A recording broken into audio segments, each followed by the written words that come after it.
My name is Emily Windover, and I'm from the Gettysburg Library, and I'm here today to read Chapter 3 from Anne of Green Gables by L.M. Montgomery.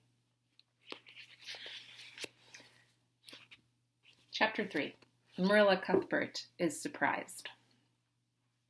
Marilla came briskly forward as Matthew opened the door, but when her eyes fell on the odd little figure in the stiff, ugly dress with the long braids of red hair and the eager, luminous eyes, she stopped short in amazement. "Matthew Cuthbert, who's that?" she ejaculated. "Where is the boy?" "There wasn't any boy," said Matthew wretchedly. "There was only her." He nodded at the child, remembering that he had never even asked her name. "No boy? But there must have been a boy," insisted Marilla. "We sent word to Mrs. Spencer to bring a boy." "Well, she didn't. She brought her. I asked the station master, and I had to bring her home. She couldn't be left there, no matter where the mistake had come in." "Well, this is a pretty piece of business," ejaculated Marilla. During this dialogue, the child had remained silent, her eyes roving from one to the other, all the animation fading out of her face. Suddenly, she seemed to grasp the full meaning of what had been said. Dropping her precious carpet-bag, she sprang forward a step and clasped her hands. "You don't want me," she cried. "You don't want me because I'm not a boy. I might have expected it. Nobody ever did want me. I might have known it was all too beautiful to last. I might have known nobody really did want me. Oh, what shall I do? I'm going to burst into tears." And burst into tears she did.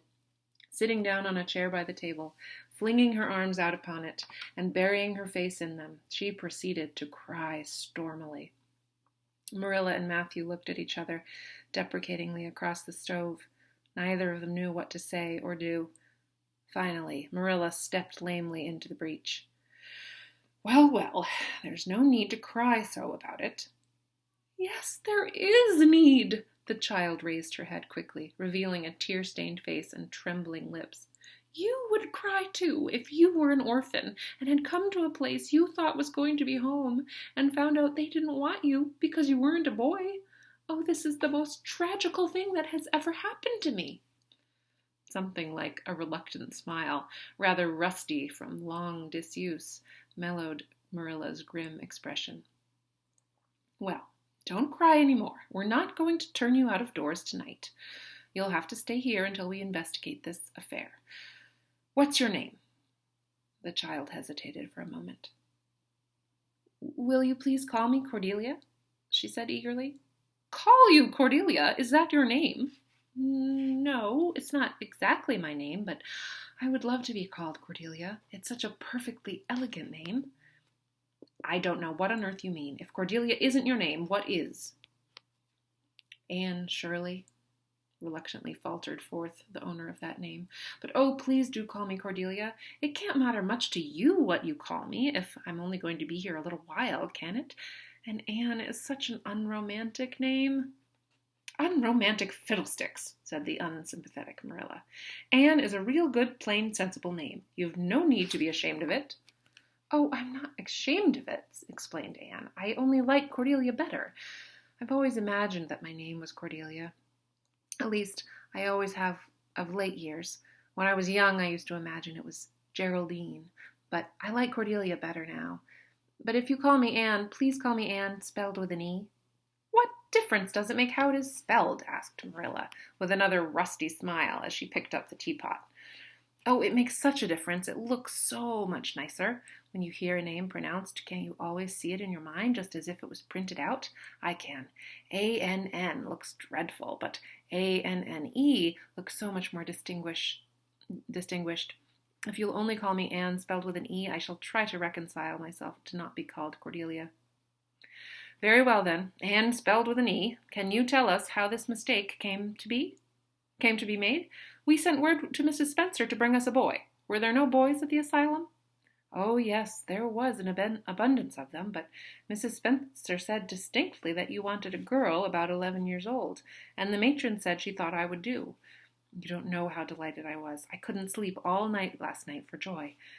Oh," she added reproachfully, turning to Matthew. "Oh, why didn't you tell me at the station that you didn't want me and leave me there?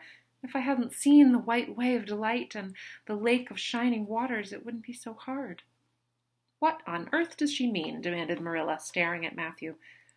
She's just referring to some conversation we had on the road," said Matthew hastily. "I'm going out to put the mare in, Marilla. Have the tea ready when I come back."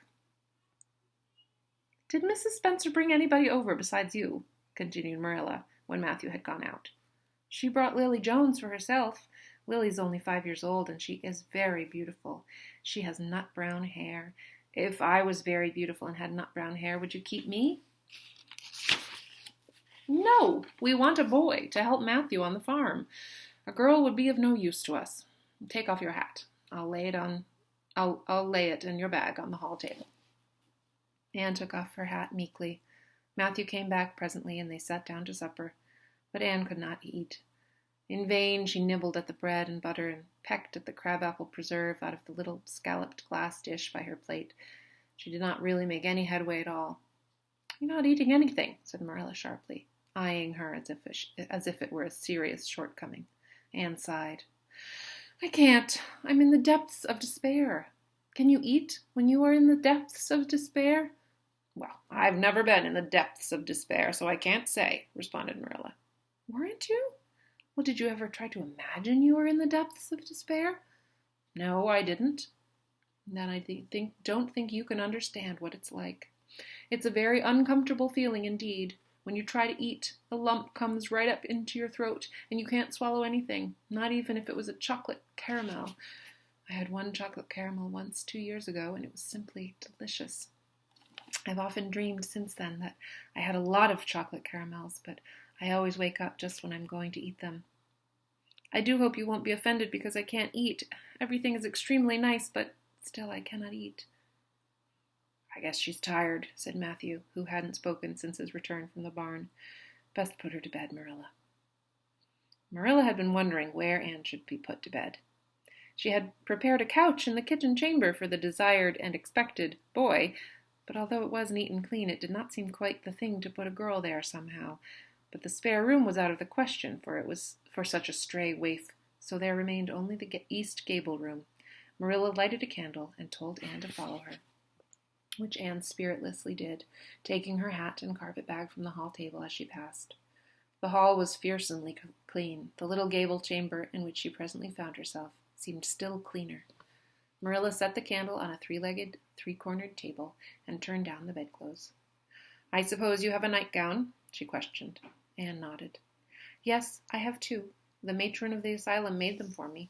They're fearfully skimpy. There's never enough to go around in an asylum, so things are always skimpy. At least in a poor asylum like ours. I hate skimpy nightdresses, but one can dream just as well in them as in lovely trailing ones with frills around the neck. That's one consolation. Well, undress as quick as you can and go to bed. I'll come back in a few minutes for the candle. I daren't trust you to put it out yourself. You'd likely set the place on fire." When Marilla had gone, Anne looked around her wistfully. The whitewashed walls were so painfully bare and staring that she thought they must ache over their own bareness. The floor was bare, too, except for a round braided mat in the middle, such as Anne had never seen before. In one corner was the bed, a high, old-fashioned one, with 4 dark, low-turned posts. In the other corner was the aforesaid three-cornered table, adorned with a fat, red velvet pincushion, hard enough to turn the point of the most adventurous pin. Above it hung a little 6-by-8 mirror. Midway between table and bed was the window, with an icy white muslin frill over it, and opposite it was the washstand. The whole apartment was of a rigidity not to be described in words, but which sent a shiver to the very marrow of Anne's bones. With a sob, she hastily discarded her garments, put on the skimpy nightgown, and sprang into bed, where she burrowed face downward into the pillow and pulled the clothes up over her head. When Marilla came for the light, various skimpy articles of raiment scattered most untidily over the floor, and a certain tempestuous appearance of the bed were the only indications of any presence save her own. She deliberately picked up Anne's clothes, placed them neatly on a prim yellow chair, and then, taking up the candle, went over to the bed. "Good night," she said, a little awkwardly, but not unkindly. Anne's white face and big eyes appeared over the bedclothes with a startling suddenness. "How can you call it a good night, when you know it must be the very worst night I've ever had?" she said reproachfully. And then she dived down into invisibility again. Marilla went slowly to the kitchen and proceeded to wash the supper dishes. Matthew was smoking, a sure sign of perturbation of mind.